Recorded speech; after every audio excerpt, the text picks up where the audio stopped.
अब जाकर आयज़ा को समझ आएगी कि आखिर दूसरों के घर पर बात करके कैसा सुकून मिलता है।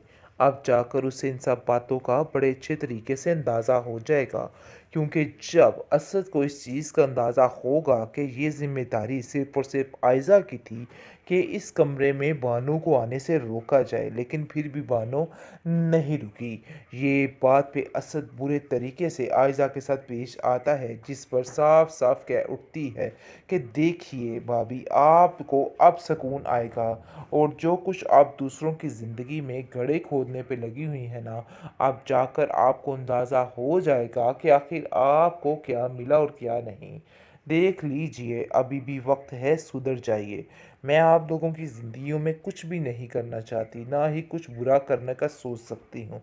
लेकिन पता नहीं क्यों मुझे ऐसा लग रहा है कि आप हमें चैन सुकून से नहीं रहने देंगी और कुछ ना कुछ ऐसे कपेले करती रहेंगी, जिसकी वजह से मामला ख़राब होता रहेगा।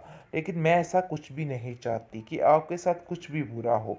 तो बेहतर यही है कि अभी भी सुधर जाइए और अपनी सारी चीज़ें अभी इसी वक्त यहीं पे छोड़ दीजिए, क्योंकि मैं मज़ीद अब कुछ भी बर्दाश्त नहीं करूँगी। आपकी ये बातें मेरा दिल हल्कान कर देती हैं, इसलिए मैं काफ़ी ज़्यादा परेशान हो जाती हूँ।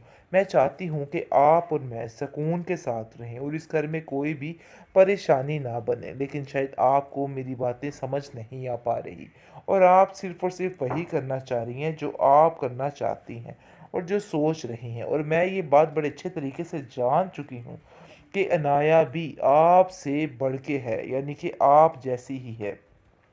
उसमें और आप में कोई फ़र्क नहीं है।